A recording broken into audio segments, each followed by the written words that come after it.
네, 아멘. 형님 기도 말씀처럼 이어지는 마태복음 말씀을 통해서 우리들이 이 땅에 남은 인생 사는 동안 이런 말씀들이 나의 인생의 그 지침이 되는 말씀이 되도록 나를 구원해 주시길 바랍니다. 오늘 나누고자 하는 마태복음 7장부터 나가는 교회 생활의 실행에 대해서 우리가 이제 눈이 열려서 주님께서 원하시는 메시아의 왕국이 이 땅에 어떻게 이루어지는지 이 상에 다 밝아지고 주님이 지시하신 주님의 몸된 교회 생활을 잘 실행하다가 주님 앞에 세움을 받을 수 있도록 인물에게 복을 주시기를 주의 이름으로 기도합니다. 아멘. 아멘. 자, 이제 마태복음 7장 말씀으로 들어갑니다. 마태복음 7장은 우선 5절까지 읽고 시작합니다. 비판을 받지 아니하려거든 비판하지 말라. 너희가 비판하는 그 비판으로 너희가 비판을 받을 것이요 너희가 헤아리는 그 헤아림으로 너희가 헤아림을 받을 것이니라. 어찌하여 형제의 눈 속에 있는 티는 보고 네 눈 속에 있는 들보는 깨닫지 못하느냐. 보라, 네 눈 속에 들보가 있는데 어찌하여 형제에게 말하기를 나로 네 눈 속에 있는 티를 빼게 하라 하겠느냐. 외식하는 자여, 먼저 네 눈 속에서 들보를 빼어라.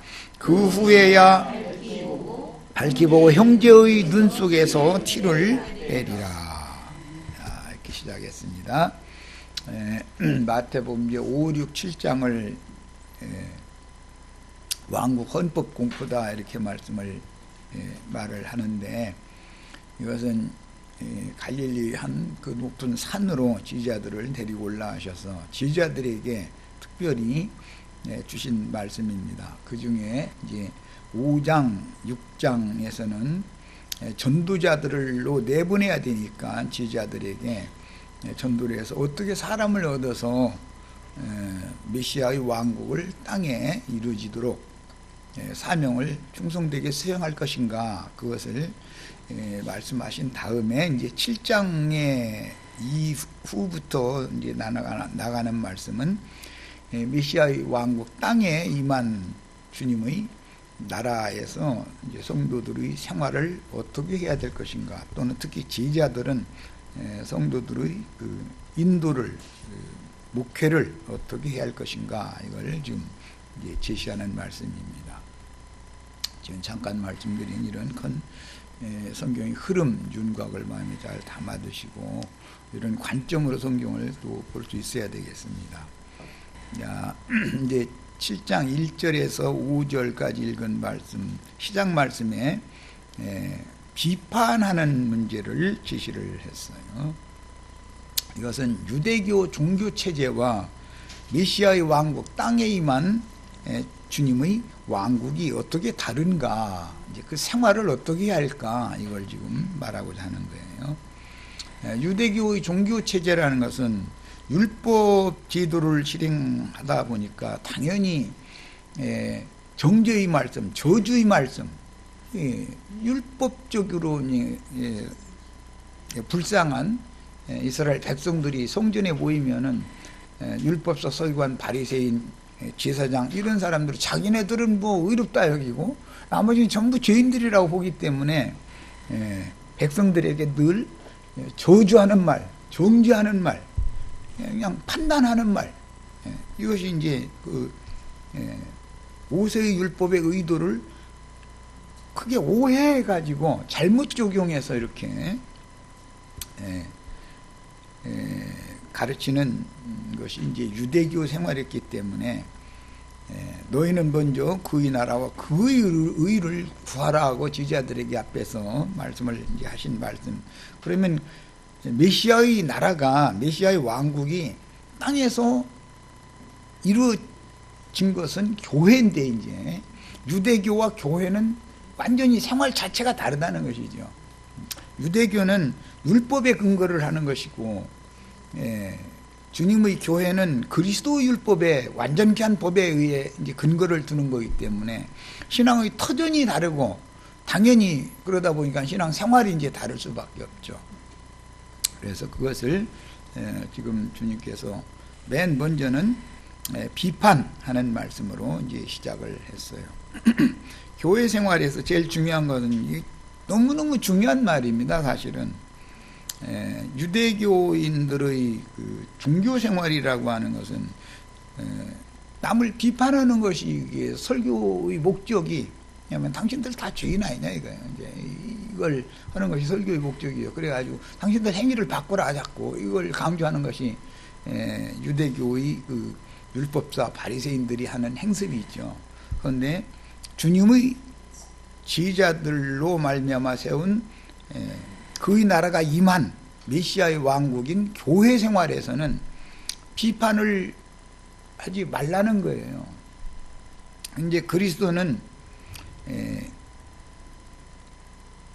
구원이라고 하는 것은 자비와 긍휼, 은혜에 바탕이 두어지는 것이지 사람을 정죄하고 책은질하고 이렇게 판단하고 그런 것에 근거를 두지 않기 때문에 교회 생활의 신앙 생활의 터가 기본적으로 다른 거죠. 지금 이것을 잘 이해를 하셔야만 이제 교회 생활과 유대교 생활이 어떻게 다른가 이거를 즉 세상 교계 생활과 주님의 교회 생활은 무엇이 다른가, 왜 이렇게 달라지는가, 이것을 이해를 잘 하셔야 됩니다. 자, 이제 자료 말씀으로 들어갑니다. 비판을 받지 않으려거든 비판하지 말라. 너희가 비판하는 그 비판으로 너희가 비판을 받을 것이요. 이렇게 나오고, 외식하는 자 이야기로 이제 말씀이 나왔죠. 5절 마지막에는. 이것은 전부 유대교의 율법사 바리새인들 보고 하는 말씀이단 말이에요. 그런데 제자들도 신약 교회를 세워놓고 나서 교회가 세속화되어지고 타락되어지고 인간적이 되어지면 제자들도 사람 불러다 놓고 자칭 유대인이 되어져 가지고 바리새인 율법사가 하는 짓거리를 그대로 또 따라서 할 수가 있는 거죠. 그러니까 이것을 지금 주님이 경계를 하는 중이다. 이게. 교회 생활과 세상 교회 생활과 주님의 몸된 교회 생활이 어떤 차이가 있냐 이거예요. 그냥 법이 바꿔졌기 때문에 당연히 바꿔질 수밖에 없는 거예요. 그 교회를 세우는 터가 바꿔졌기 때문에 나라를 통치하는 법이 바꿔졌는데 당연히 그 생활이 바꿔지는 것이죠. 자, 여기서 이제 비판이라는 용어는 크리노라고 하는 이 단어인데, 이것은 구별하다 또는 결정하다, 법정 용어로서 특별히 심판하다, 판단하다, 뭐에 대해서 결정적으로 이렇게 결말짓는 선고공판이라는 말 들어보셨죠? 재판을 할 때 많은 과정을 다 거친 다음에 마지막에 선고공판을 하는 날이 오죠. 그때는 이제 판사들이 그 재판부의 판사들이 상의를 해가지고 재판장이 판사들 중에 이제 제일 나이도 먹고 경륜이 있는 그 사람이 판결문을 낭독을 해주죠. 그런 것을 의미하는 거예요. 여기 비판이라는 말은 판결한다, 판결. 자, 그러니까 너희가 비판을 받지 아니하려거든 비판하지를 말아라, 이렇게 말을 하니까 세상 교회 사람들은 아이 남 얘기하지 마, 이렇게 가서 이제 해석을 하는 거예요. 지금 그 말이 아니고, 비판을 그러면 언제 받을 거냐 이거예요. 언제. 현세에 비판하는 자들은 주의 날이 반드시 오고 그리스도의 심판대 앞에 누구나 다 서게 되는데, 그날 하나님 앞에 네가 살아생전에서 남을 비판한 그거에 대해서 일일이 다 물어볼 거다라는 거예요. 자기 입으로 다 자백하게 만든다는 거예요. 너 누구누구 이렇게 아픔 주는 말, 상처 주는 말 너 했지?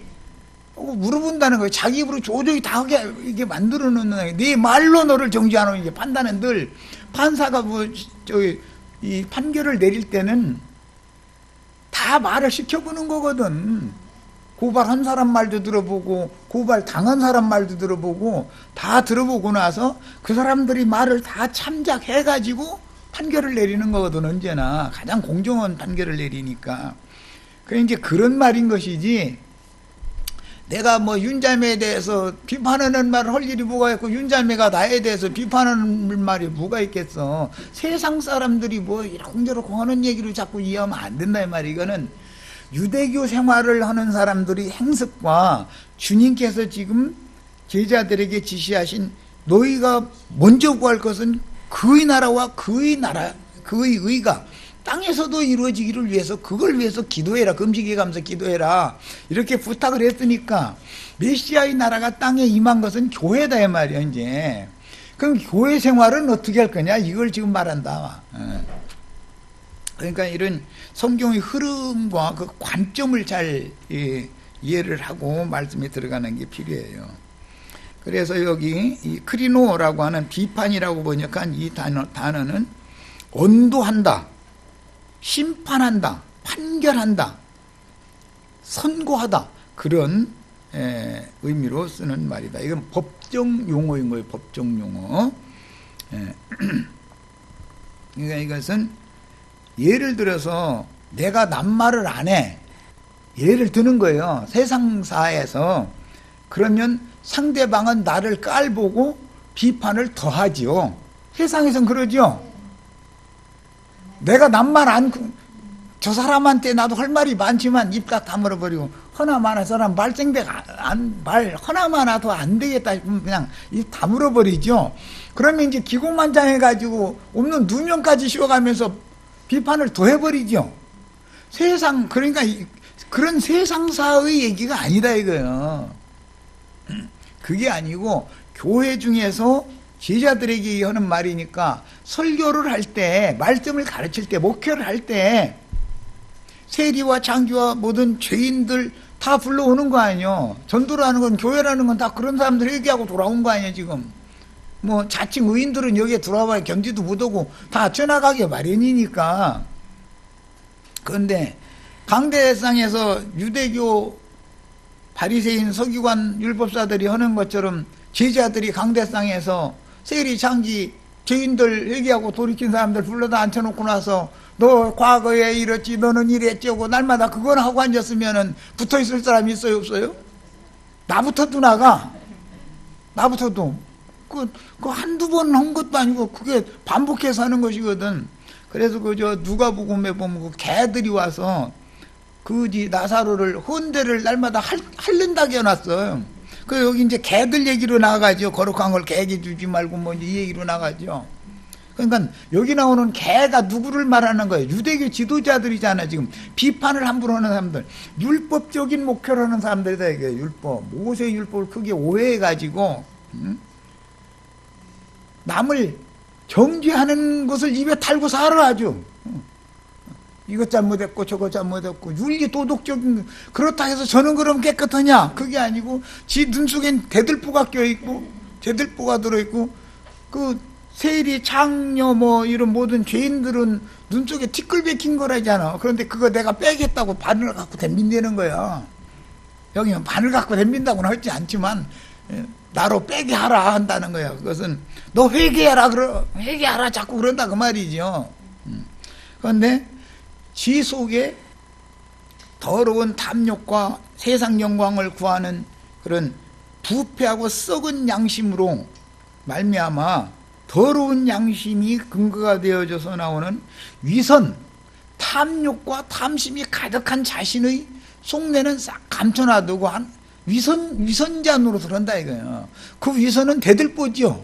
하나님 오실 때 영적인 종교적인 자칭 의인들이 취하는 행동이나 그런 언행이라고 하는 것은 그 양심이 더럽기 때문에 자기 속내는 감추놓는다라는 말이란 말이에요. 그런데 네 자신의 대들보는 왜 못 보냐? 그러가면서 불쌍한 저 영혼들의 눈 속에 티끌백인 거는 그렇게 잘 보냐?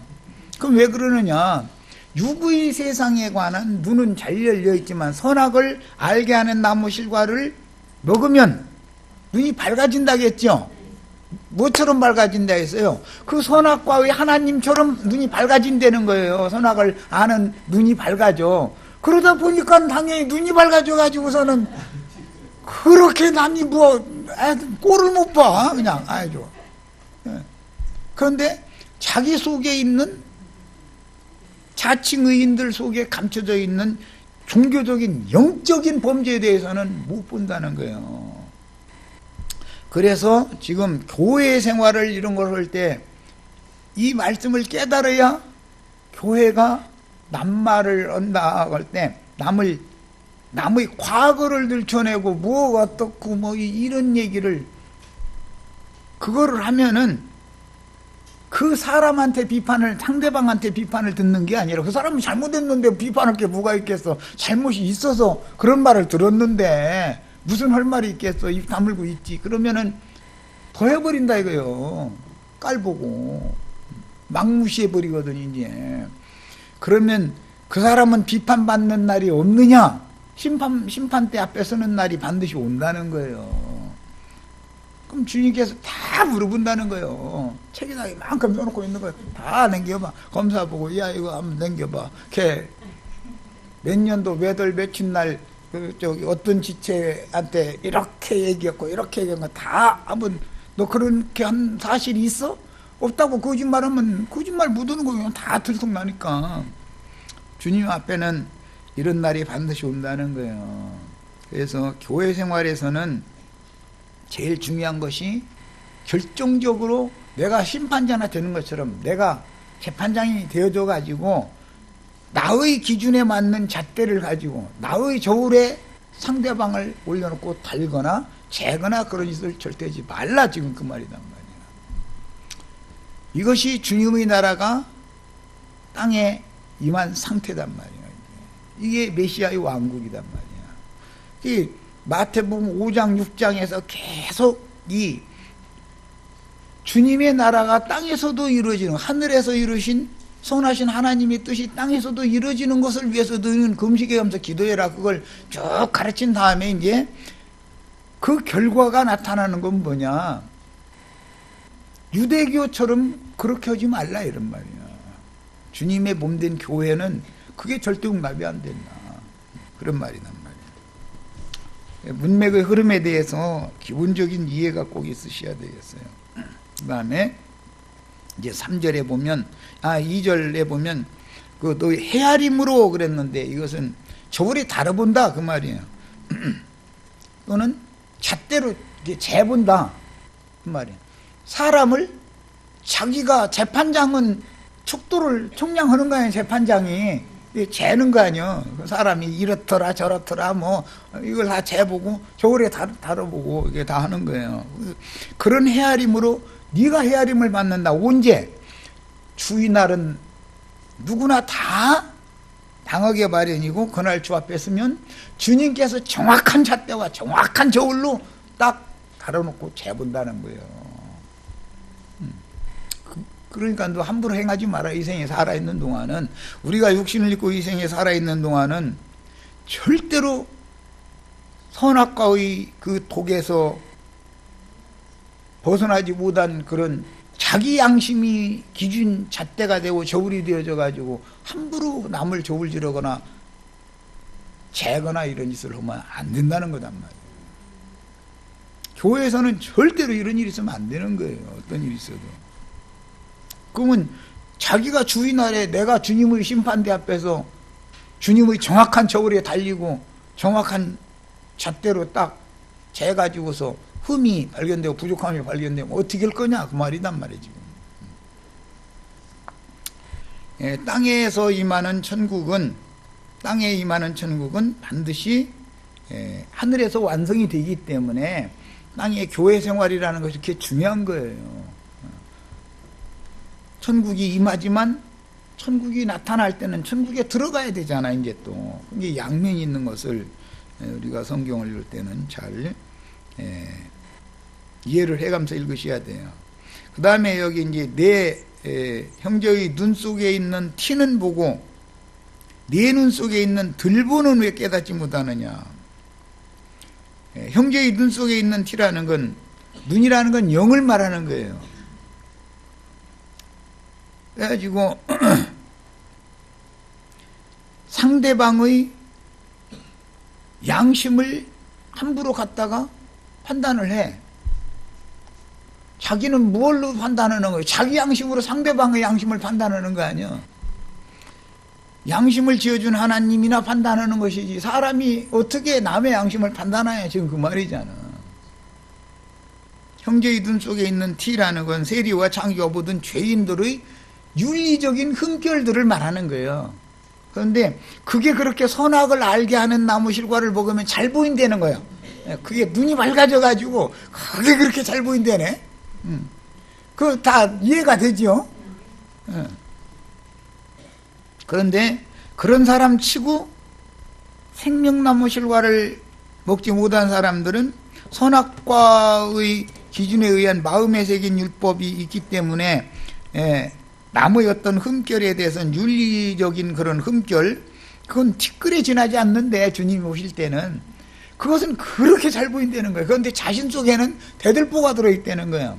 뭐냐, 종교적인 그 위선행위, 그 완전히 부패한 그 더러운 양심에서 나오는 그런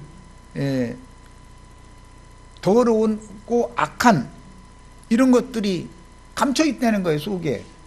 그래가지고 정작 본인은 본인에 대해서는 모르고 남에 대해서는 그렇게 잘 보인다는 거거든.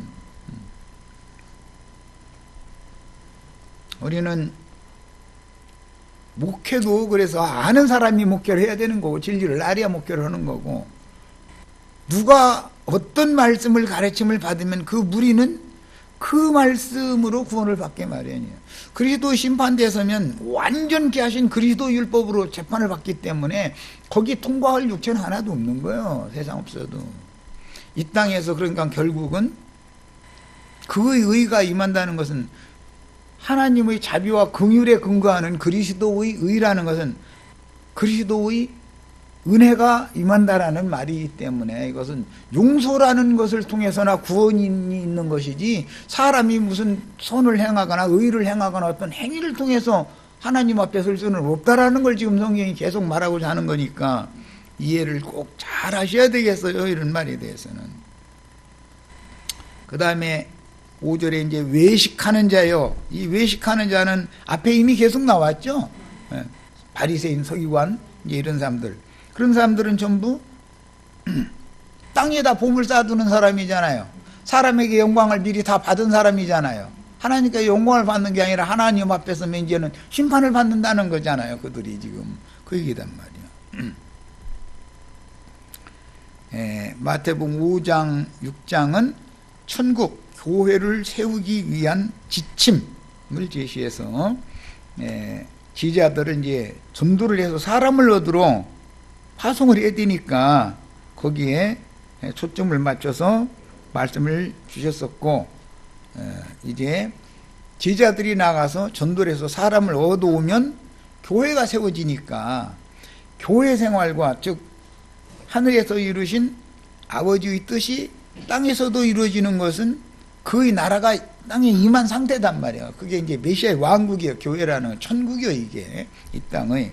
그런데 천국 생활과 더러운 악령들, 귀신들의 처소인 유대교의 생활이 어떻게 다르냐, 지금 이 얘기단 말이에요. 지금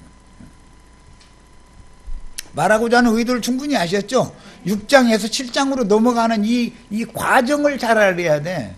이게 뭔 소린지를 그냥 읽으면은 세상 말로 밖에 더 읽어지냔 말이에요. 어떤 말씀이든지 하나님의 말씀이라는 흐름이 있다. 앞에서 무엇을 제시해 놓고 나서 이어질 때는 무엇을 말하고자 하는 목적이 있는 거예요. 그러니까 5장, 6장이 실현되는 것은 7장이다 이 말이에요. 그러니까 이렇게 이해를 하시면 돼요. 자, 이 단락 말씀은 사람에게 보이려고 위선적인 신앙생활을 실행함으로 땅에 보물을 쌓고 이미 사람들에게 영광을 받음으로 상을 받은 유대교인들에게 선포하시는 말씀인데, 유대교인들만 그러고 말면 상관이 없는데 제자들도 변질되면 이렇게 될 수 있다 이 말이죠 지금.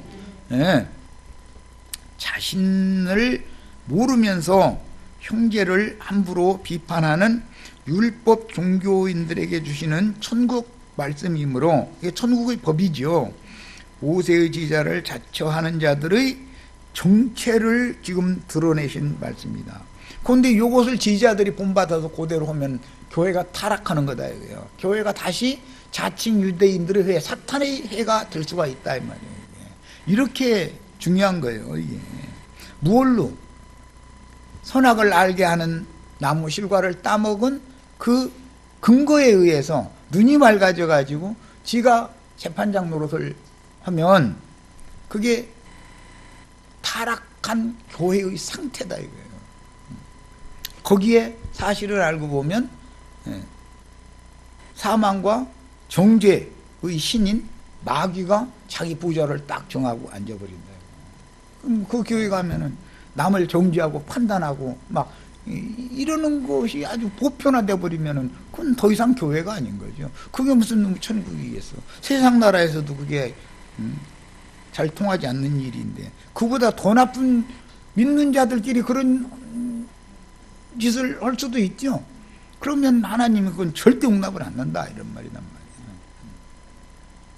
말이에요. 야, 비판을 받지 아니하려거든 비판하지 말라 그랬는데, 누가복음 19장 22절에 보면 그냥 무조건 예수님이 재판하는 게 아니죠. 네 말로 너를 심판하노니, 꼭 말을 시켜보고 나서 조조히 말을 다 하고 나면 네 말로 너를 심판한다 이런단 말이에요. 왜?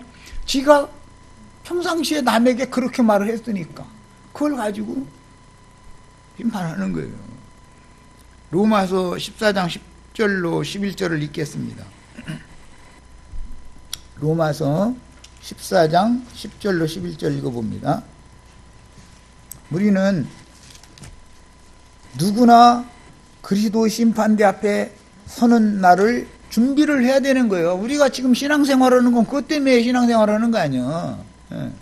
그런데 신앙생활을 한다고 세상 사람들도 않는 그런 짓을 교회 중에서 어떤 지체의 어떤 약점을 그걸 캐내가지고서 그걸 날마다 씌우리고 다니고 그냥 그걸 날마다 정죄하는 말을 끊임없이 해대고 앉았고, 그랬다가는 주님의 심판대에 섰을 때 그 사람이 남에게 한 걸 그대로 되갚음 당한다는 거야. 세상에서도 요즘에 우리 아주 실감 나잖아요. 지금 어떤 분이 그냥 자기는 그냥 무조건 다 그냥 100% 옳은 것처럼 오고 나무고는 불통이고 그냥 무조건 그냥 독선적으로 이러더니 자기가 한 말을 요즘에 다 까발림 당하더만. 그리고 자기가 그냥 여태 한 말로 자기가 정죄를 받는 거. 이제는 말이라는 게 이렇게 무서운 거예요. 야, 14장 10절 11절 읽습니다. 네가 어찌하여 네 형제를 비판하느냐?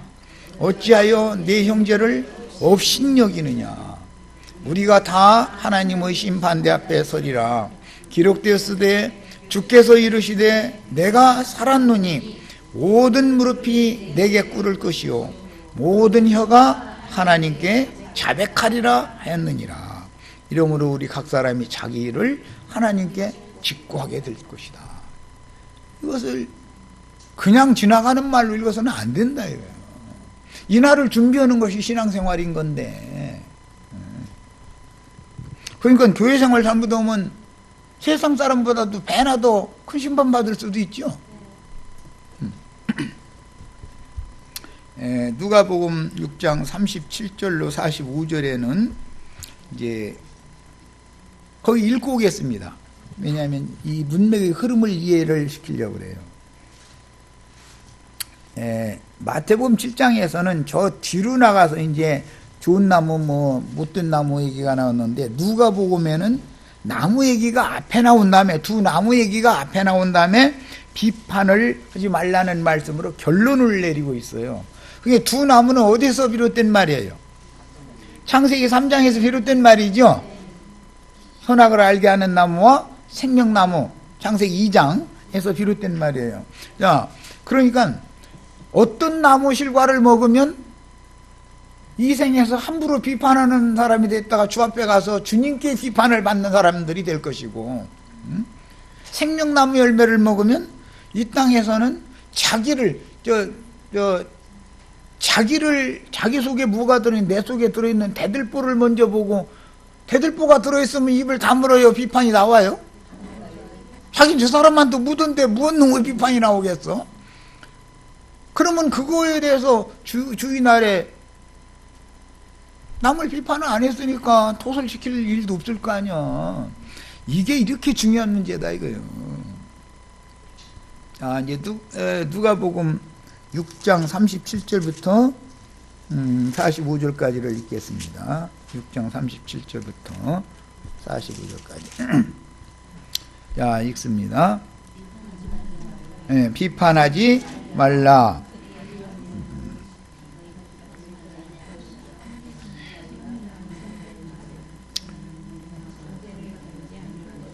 가만히 있어. 이제 차근차근 누가복음 7장 37절. 예? 7장을 열었구나. 6장 37절. 아유, 이런 원리가 6장 37절. 예. 야, 비판하지 말라. 그리하면 너희가 비판을 받지 않을 것이요. 정죄하지 말라. 그리하면 너희가 정죄를 받지 않을 것이요. 이것은 세상에서 현세의 얘기가 아니에요. 현세에서 비판을 하고 현세에서 남을 정죄하면 그래도 심판대 앞에서 네가 비판받고 네가 정죄받는다, 지금 그 말인 거예요. 그날을 조심해라, 준비해라, 지금 그 말이에요. 용서하라. 그리하면 너희가 용서를 받을 것이요. 주라. 그리하면 너희에게 줄 것이니 곧 후히 되어 누르고 흔들어 넘치도록 하여 너희에게 안겨주리라. 너희가 헤아리는 그 헤아림으로 너희도 헤아림을 도로 받을 것임이니라. 그랬어요. 자, 저 아래까지 쭉 45절까지 읽어보면 거기 이제 좋은 나무, 못된 나무 얘기로 이렇게 말씀이 이어져 가죠. 자, 이것은 그럼 알고 보면 못된 나무 열매를 따먹으면은 남을 비판하고 정죄하는 말을 입에 달고 산다, 그 말이잖아요. 자연이 나오게 돼 있어요. 그럼 왜? 생명이 그 생명이니까. 이게 생명나무 열매를 계속 따먹은 사람은 내 눈 속에 있는 들보가 너무 크게 보이기 때문에 입을 열 수가 없어. 이게 차이다 이거예요. 유대교 지도자들은 자신들은 자칭 의롭다고 여기기 때문에 세리나 창기나 이 사람들 옆에 놓고 기도를 해도 주여 감사합니다. 뭘 감사해? 나는 저 사람 같지 않은 걸 감사합니다. 막 이렇게 하면은 벌써 자기는 거룩한 사람이라고 분별시켜 놓고 있는 거다 이거요. 주님께서 그것을 너는 의롭다고 인정을 해야지, 자기가 자기를 의롭다고 한다고 해서 하나님이 그걸 인정 안 하면 소용이 있냐 이 말이에요. 사람이 그러니까 율법의 행위로 의롭다함을 받는다는 거예요? 못 받는다는 거예요. 주님의 은혜로 덮임을 받고 가령을 받는 것이 의롭다함을 받는 것인 것이지, 즉 용서받는 것이 의로워지는 것인 것이지, 사람이 뭐를 하나님 앞에 해서 의롭다고 인정받는 일은 절대 없다. 이게 이제 복음의 기초인 건데, 복음의 기초가 이게 나라를 세우는 터가 너무 다르다 이거예요. 유대인들은 자칭 의인들, 자신들은 율법을 사지키고 뭐 이렇게 하니까 자신들의 의에 교회를 세우고, 주님의 교회는 주님 앞에 은혜를 입은 거 위에 교회를 세우니까 당연히 터가 다르니까 교회 생활이 달라지는 건 너무 당연한 일이다 이거예요.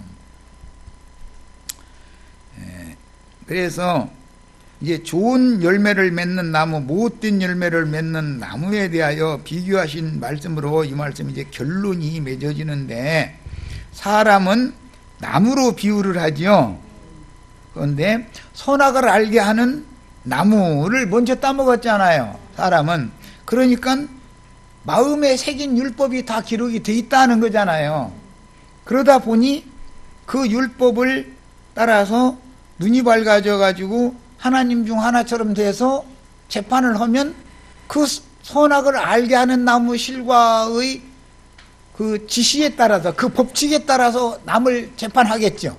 당연히 선악과로 재판한다 이거예요. 그것이 유대인들의 율법 교회 생활이었다 그런 말이야. 그런데 예수님이 그걸 너희가 크게 이 말씀을 오해해서 잘못 해석한 거다 하고서 예수님 오셔서 그 법을 생명의 법으로 바꿨단 말이야. 완전한 법으로. 거기에 기초해서 교회가 세워지니까 이제 하늘에서 이신 아버지 그 선하시고 기쁘신 뜻이 땅에서도 이루어진 것은 그 나라가 임한 건데, 나라가 임한 상태로 나타난 것이 교회단 말이야.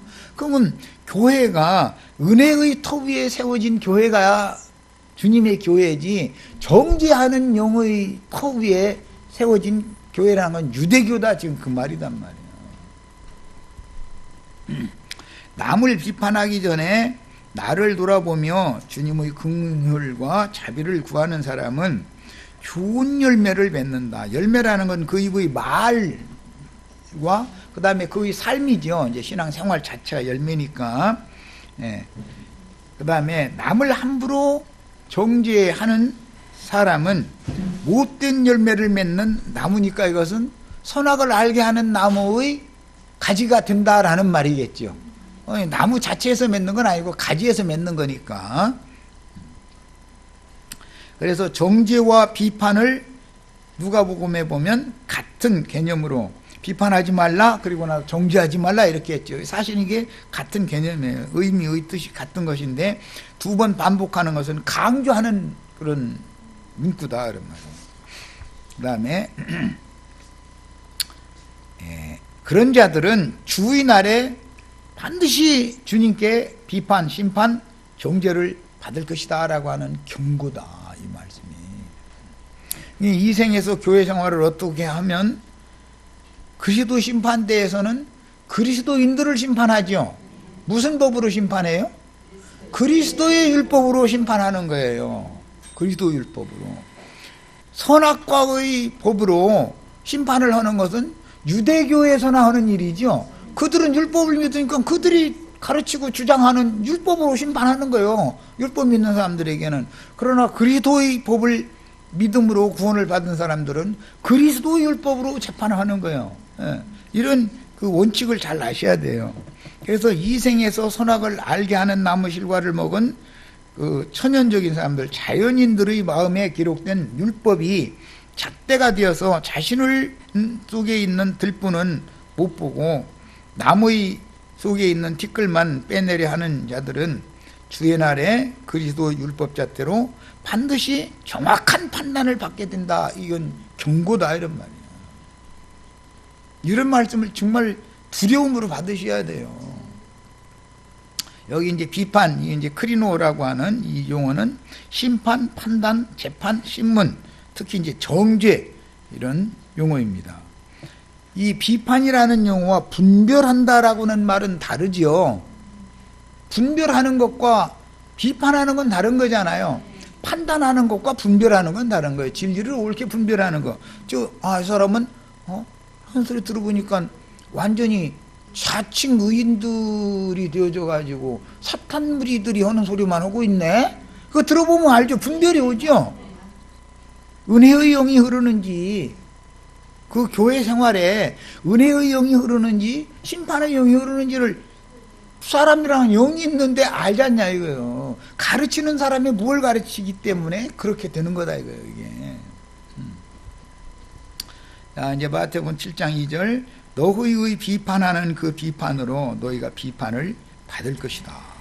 언제 받는다고요? 그리스도의 심판대 앞에 서서 다 누구도 다 비판받는 날이 온다 이거예요. 그럼 비판 받지 않으려면 어떻게 하라고요? 남을 비판하지 말라고. 이 땅에 살아있는 동안에 교회 생활할 때 다 죄인이었다가 가보면 은혜로 구원받은 사람이 모인 게 교회예요. 그런데 그 죄인일 때의 얘기를 맨날 이거 또 알아내기도 또 잘하는 그런 사람들 치고 이상하게 잘 알아내기도 잘 알아내. 그래가지고 그냥 짬만 나면 그냥 다른 사람한테 말하지 마, 나한테 들었다고 하지 마, 이래가면서 가정 이제 이러고 말이야. 이런 짓을 교회에서는 절대 하면 안 되는 거예요. 예. 율법의 저주가 그 마음에 가득한 자들은 자기가 선악을 알게 하는 나무와 같이 되었기 때문에 그 열매는 그 나무를 보면 그 열매를 보면 그 나무가 무슨 나무인지 알지 않냐 이 말이잖아요. 지금 선악을 알게 하는 나무 가지들에서 맺는 열매는 나무의 약점을 찾아내어 광포하기를 좋아하고, 사람 속에는 이게 있어. 이상하게 남 비판하고 나면은 속에서 꾀소금이 막 볶는 소리 냄새가 나, 이상하게. 그러다가 이제 주님께서 은혜로 임하시면 꾀소금 냄새가 쓴내로 딱 바꿔지죠. 해가지고 이제 막 땀이 줄줄 나게 이제 만드시죠. 이 땀이 줄줄 나면 참 다행인데 계속 꾀소금 냄새만 나면 이 사람은 구원받을 길이 없는 사람이지. 참 이거 쉬운 문제 아니야 이거. 그래서 이 전도라는 게 쉬운 게 아니야. 말씀 전해보면 다 알아들은 것처럼 나가면 금방 까먹어버려. 이 선악과의 독이라는 게 얼마나 독한지 말도 못해. 왜 그러느냐, 자기를 부인하지 않기 때문에 그런 거예요. 나라는 거는 남을 정죄하고 판단할, 요즘에 뭐 청문회에서 잽도 안 된다고 누가 그러더만, 잽도 안 되면서 괜히 그러면 안 되는 거죠. 남의 약점을 이렇게 찾아내가지고 광포하기를 좋아하고, 또 자기를 또 돋보이게 하려고 낱말하는 사람 치고 자기는 옳다, 자기는 선하다라는 걸 강조하게 돼 있지, 안중에. 그래서 자기를 돋보이게 하려고 죽은 영의 기능인 더러운 양심에서 나오는 비판을 해대는 거다, 이런 얘기야. 이게 비판하는 사람은 사실은 자기의 약점을 감추고자 하는 뭔가가 꿍꿍이가 속에 감춰 있는데, 그게 예수님이 보실 땐 대들보가 들어있다고 판단한다 이거예요. 바리새인들은 사람을 외모로 판단하는 습관이 몸에 밴 것은, 겉으로 볼 때 자신들은 경건주의자들로서 사람들을 보라고 기도도 하고 뭐 모든 행위를 다 사람 보기에 아름다워 보이게 하는 행동을 하는데, 그러다 보니까 인간적으로 흠잡힐 일이 없다 이거예요. 그 사람들은. 그러다 보니 누군가 티끌이 그렇게 잘 보이는 거지. 이제 자기네들이 흠이 많으면 남의 티끌을 볼 짬이 없죠. 자기를 자기 속에 대들보가 있다는 걸 보면. 그런데 자기에게는 별로 흠이 없어요. 세상 말로 무난하게 살았어. 이 원만히 그냥 인생 무난히 살아. 이 사람에게 구원받기 굉장히 어려운 사람이다 이거예요. 그런 사람 보고 믿으라고 하면, 전도해놓고 나면은 좋은 말씀 많이 들었다 잃어버린다니까. 좋은 말씀 많이 들었다고 참 오늘 좋은 말씀 들어서 감사합니다 이러면 힘 빠지지요. 좋은 말씀 하자는 게 아니었는데 좋은 말씀 들었다고 잃어버려. 바리새인들은 사람을 외모로 판단하는 습관이 이렇게 몸에 밴 것은, 겉으로 볼 때 자신들은 경건주의자들로서 세리와 장기와 모든 죄인들처럼 드러난 부끄러운 일들이 없기 때문에, 그러니까 많이 들통나는 것이 우리에게는 구원이죠. 들통이 안 나면 이게 문제가 될 수가 있는 거예요. 아예 없어서 뭐 안 나오면 참 뭐 말할 것도 없이 감사한 일이지. 그런데 사실은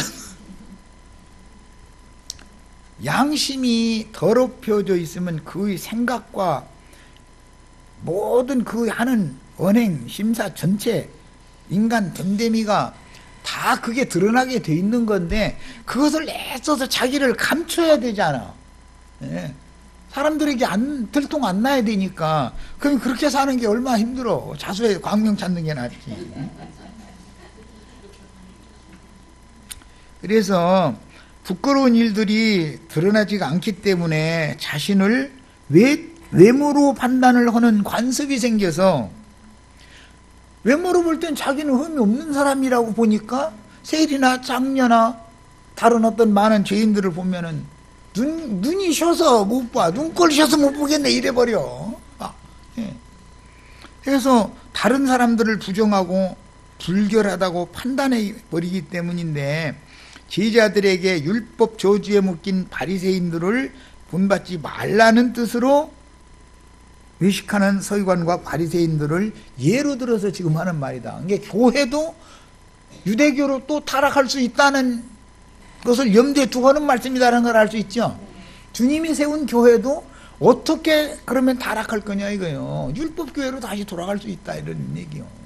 은혜로 시작했다가 육체 율법으로 마칠 수가 얼마든지 있는 거예요.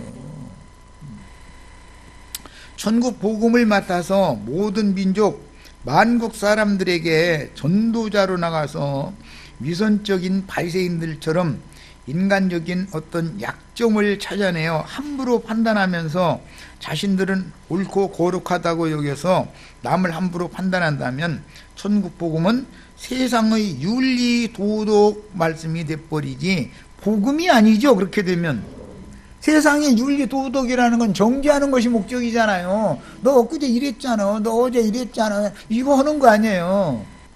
그게 윤리 도덕이죠. 윤리 도덕을 제일 잘 가르친 사람이 맹자, 공자, 이제 공자, 맹자, 뭐 이제 노자, 순자 뭐 이런 사람들인데, 오늘날 성균관에 갓 쓰고 도포자랑 달리고 그런 사람은 종로에 가면 여전히 있죠. 그 할아버지들 그래도 심판대 앞에 서면은 정말로 윤리 도덕 깨끗하게 살아서 구원 받아요. 배나 더 큰 심판 받아요. 답은 이미 다 나와 있는 거죠. 갓 쓰고 도포자락 다니면서 뭐 어디가 도둑질을 하겠어, 간음을 하겠어, 뭐 아니 자기 한 행습이 있는데 아니 갓 쓰고 도포자 이런 사람이 무슨 놈의 도둑질을 하고 간음을 하고 그러겠어. 그것이 없다고 그걸 안 했다고 해가지고 자기는 옳은 사람이라고 그리스도 심판대 앞에서 자랑할 만한 육체가 있냐 지금 이 말이란 말이야. 자, 첫 시간 여기까지서 마칩니다.